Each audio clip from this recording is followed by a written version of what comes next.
Yo tout le monde, dans ma vidéo comment débuter le street workout, je vous ai présenté un échauffement basique que je recommande aux débutants qui font une séance constituée principalement de traction, de dips et de pompes. Cette fois-ci, je vous présente un échauffement plus complet, plus spécifique par rapport aux skills que vous allez entraîner afin de réduire un maximum le risque de blessure associé à ces skills, un fléau dans notre sport. C'est parti!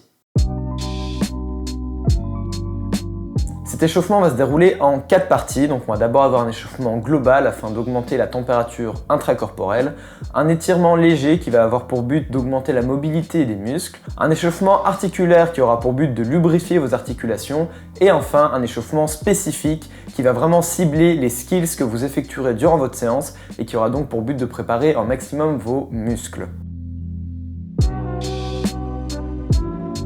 Donc tout d'abord l'échauffement global, je le cite par principe parce que les pros, les gymnastes, ils le font, mais voilà, personnellement je le fais jamais, je me porte très bien comme 99% de mes confrères, mais voilà, si tu veux le faire, tu peux partir sur 10 minutes de cardio à basse intensité, donc le but c'est pas du tout de mourir, c'est juste de chauffer ton corps, donc t'es pas censé suer comme un porc, hein. À la fin c'est juste petit cardio tranquille. Tu peux partir sur du footing, du rameur ou de la corde à sauter. Ensuite, la deuxième étape, c'est les étirements légers. Donc avant de directement attaquer l'échauffement articulaire, on va simplement venir étirer de manière sous-max chaque groupe musculaire. Donc sous-max, c'est-à-dire pas amplitude maximale, c'est juste en dessous. On parle d'étirement léger, on ne parle pas d'assouplissement. On va donc tenir chaque posture 15 à 20 secondes simplement. J'insiste pour étirement léger, amplitude sous-max 15-20 secondes et surtout pas un assouplissement de plus de 30 secondes à amplitude maximale parce qu'en fait si tu fais un assouplissement donc que tu cherches à gagner en souplesse, tu vas légèrement inhiber ta force durant l'heure qui suit, donc tu vas être moins productif sur ta séance de force. Ici on veut juste gagner un tout petit peu en mobilité articulaire durant la séance, on cherche pas du tout à gagner en amplitude, donc on fait un étirement léger pour bien se préparer à ce qui va suivre. Alors on va commencer par étirer le deltoïde antérieur et le biceps. Donc on va simplement venir chercher une élévation postérieure de l'épaule, donc une extension de l'épaule, ça se dit aussi. Vous pouvez le faire comme ici au sol et vous pouvez également le faire avec une barre, c'est au choix. Ensuite, vous prenez un pilier, vous prenez un mur, vous prenez ce que vous voulez et vous étirez votre grand pectoral. En position debout, on va venir tirer le bras de manière à étirer la partie postérieure de l'épaule. Comme d'habitude, on fait les deux bras. Ensuite, on va venir amener le bras derrière la tête avec le coude fléchi de manière à étirer les triceps et un peu les grands dorsaux. Enfin, pour vraiment venir chercher en ouverture, parce qu'on sait que notre sport a tendance à nous fermer, on va venir contre un mur pour ouvrir un maximum la cage thoracique. Enfin, au sol, on vient étirer les poignets, donc d'abord les fléchisseurs en supination et ensuite les extenseurs en pronation.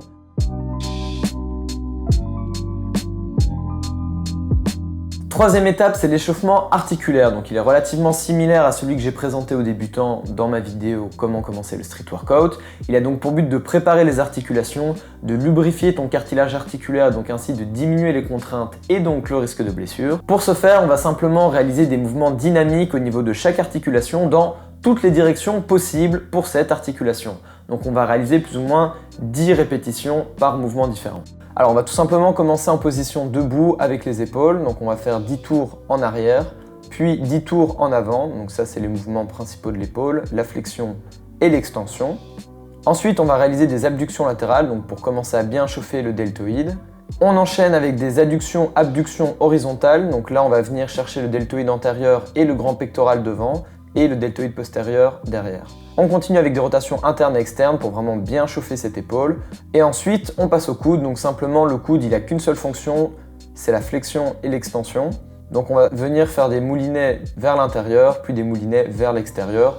On peut également le faire de manière plus contrôlée et plus précise en faisant un bras et puis l'autre, en passant au-dessus et en dessous de la main. Alors ensuite, on va faire d'une pierre deux coups, on va faire les poignets et la nuque. Donc pour les poignets, on va faire des moulinets vers la gauche et vers la droite, pendant qu'on va faire également des moulinets avec la nuque vers la gauche et vers la droite.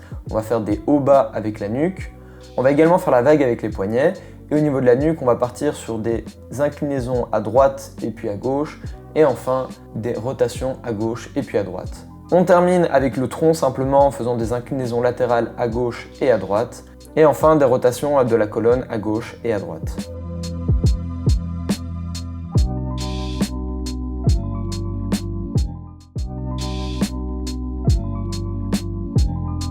Ensuite, la partie que j'ai ajoutée par rapport à l'échauffement des débutants. Donc ici, on va chercher à reproduire, à mimer avec des élastiques les skills que l'on réalisera durant la séance. Ceci pour 2 raisons.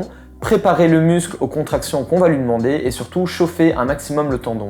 C'est vraiment cette partie-là qui va servir à éviter tout ce qui est tendinopathie et déchirure. De nouveau, on est parti pour plus ou moins 10 répétitions par mouvement. On commence donc par la partie tirage, la partie pull, celle qui va surtout servir pour le front lever. Donc on commence avec des rétractions scapulaires, les bras tendus. Donc on essaye vraiment de venir coller les omoplates.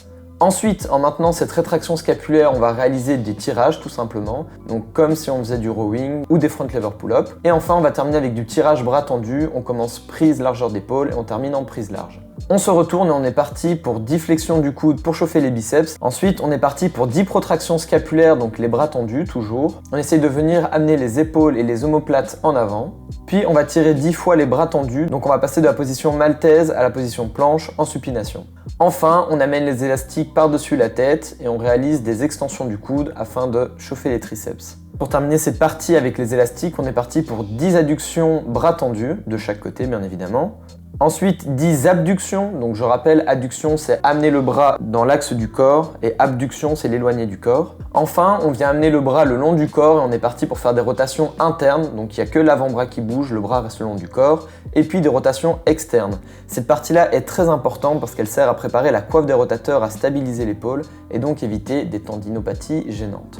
Alors pour ceux qui ne disposent pas d'un pilier auquel accrocher des élastiques, vous mettez simplement l'élastique sous vos pieds et vous essayez de faire les mouvements de la même manière. Donc là j'ai fait des flexions du coude pour les biceps, ensuite des extensions du coude pour le triceps. Le but c'est donc toujours de cibler le même type de mouvement. Donc là vous voyez bien, je fais des protractions pour préparer la planche. Ensuite des rétractions, donc de manière générale il faut vraiment être inventif. Donc ici j'ai utilisé un bras pour caler l'élastique et reproduire le mouvement de back lever to planche. Ici je le fais dans le sens inverse pour faire le mouvement de front lever to Victorian. Il suffit juste d'avoir un peu d'imagination. Une fois que c'est fini, on est suspendu à la barre, on fait quelques rétractions scapulaires de nouveau. Si vous n'avez qu'un equalizer, c'est pas grave, vous mettez les pieds au sol. Ensuite on fait quelques tractions, donc pour ceux qui ont un equalizer, vous faites des Australian pull-ups.